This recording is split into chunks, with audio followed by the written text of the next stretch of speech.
أكلمي إثيوبيا تكتي أولني أني قافدو إثيوبيا كيستي ورشا جها قلتو خمري تكاهمو بيرا أو مشو تجرا أكسوما إثيوبيا كيستي سفوفي آدا بيا كان جابسو مالتو دلقمو جرا إكسبورت تأما بيان على ديما جداميتي نيني هرين قلمو تجرتي إثيوبيا كيستي آدا في سفو بيا كان جابسو إجولي وان براد إستي بانتي كاتتيني ديمو جرت أصورا كولين هنغانا غغو إثيوبيا كيستي أمتا إلمو قلتو أمتا علي محمد ديما أمتا بلا خناتو أمتا هررقي ركو أدى خيسة جناني غما نان فيديو تنشير ولي قدا السلام عليكم جنة سلامتا ورا جنتا السلام عليكم جنة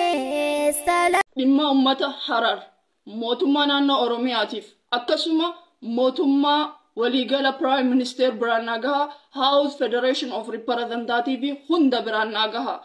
تسغباي دبچو في يالا نمني مراتومتي ديو جرو إثيوبيا كيسا ديفا مناغودا نما براتي دغومتي براتي مالف نانجدا مالف مراتومت دغا ديو جرا نانجدا وني بران وامبرا وني هجر اول وامبرا akka waliigalatti ummanni jechuun mootummaa jechuun demokraasii jechuun aangoo harka ummataa jiru jechuun wanti ummata miidhu hojiirran oolfamu wanti ummata fayyadu immoo hojiirra oolfamu irraa duubatti hin deebi'u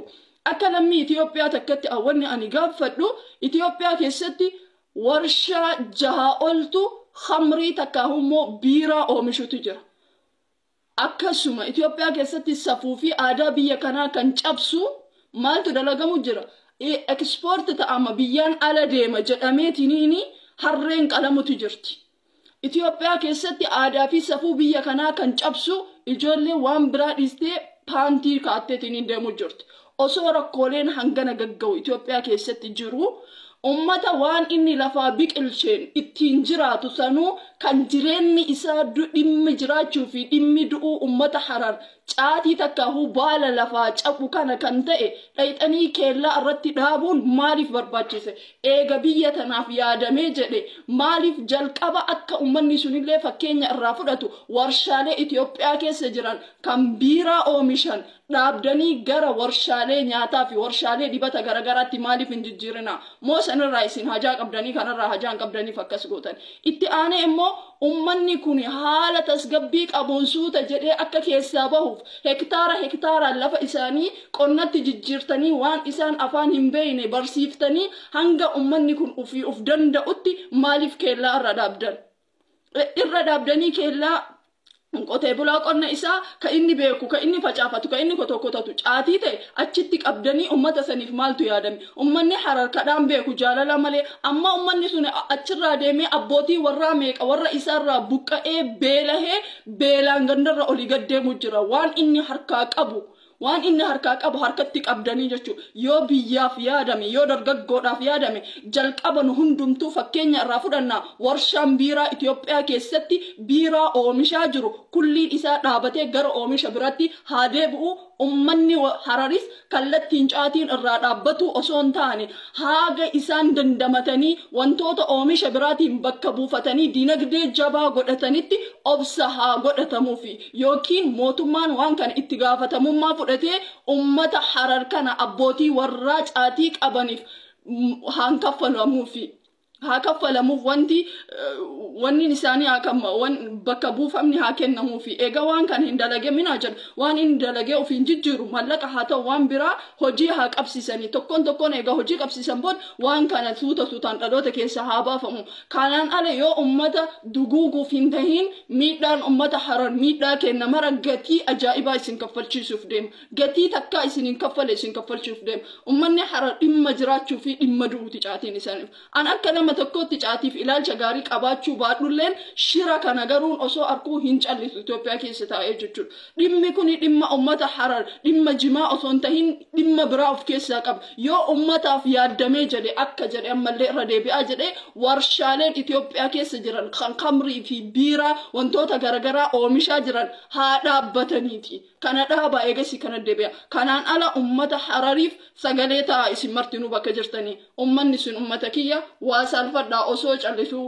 خورا مرين يا رجت سرين نتيجة فكنا نبلشلون وبونا قافة ديني نبلشلون وبونا شران ورمو مالكته يعني قافي كيسنا قال جديتك تك يفهمنا قدرات. السلام عليكم ورحمة الله وبركاته. أمة بلا أمة خبجما أمة جارة أبا قدا أمة إلمو قلتو أمة علي محمد ديما أمة بلا خناتو أمة هررقي ركو أدى خيسة جناني غما نان فيديو تنشير ولي قدا أمة خينيا ورّا دياسبورا بيا على جرو إسام برا نوغاها إسام برغاهاتي akka dubbintu xumura arkattu nu godha ummanni keenya rakkoo addaa keessa jira ijoolleen teenya barachuutti hin jirtu baadiyyaa argee keessa deemtee ijoolleen teenya irra baay'inaan barachuutti hin jirtu kilinikni hin jiru magaalaa jaaniiti achi dhaqaniiti magaalatti akkamamanii direedhaa afaa dhufanii harfaa deemanii farmaasiin takka karaarra hin jirtu akkuma amma dura isin himamaa ture ummanni keenya rakkoo addaa keessa jira hin mul'attu ummanni keenya gabbaafatee akka ummata kaanitti gabbahanii dubbachuun beekanii rakkoo tana keessa jirra jaanii hin gaafatanii if dhooysanii kanaaf ummata kana akka cinaa dhaabbattan gamanumaan dhaamsisni dabarsa ummata keenya warri dubbiin tun isin dhagaamte yoo dhugaa isin fakkaatte egaa yoo ni figa nama saba keessaniif haduutu taatan viidiyoo tan akka nama biraan geessaniin fadhaa sheer walii godhaa hin dagatin harka kee sheerii fi laayikii koppiliingiis tuqaa.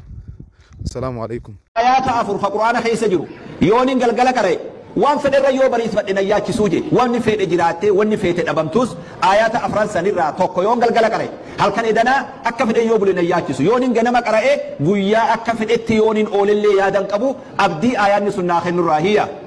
maal jaa ayaanni suni maa yaftahillahu linnaasi min rahmatin falaa mumsika lahaa wamaa yumsik falaa mursila lahu min ba'dihi ayaanni akkana jaadu maal hiikkansa waan rabbi sii bane والرب هلاسي سيبني من رحمة نوجد أن كان رزقي فيا نجايا قدنا أولانتما برخا أنغو وان في تجياتي توبا هلا رب سيبني أبان في هلا سنشوفون دندويا إيه والله حنقم تكراحة قد أنا المسلمة هو قوان كان بير هلا رب سيبني نمي سراجو فنجو هلا إني تشوفين مو نمني بنجو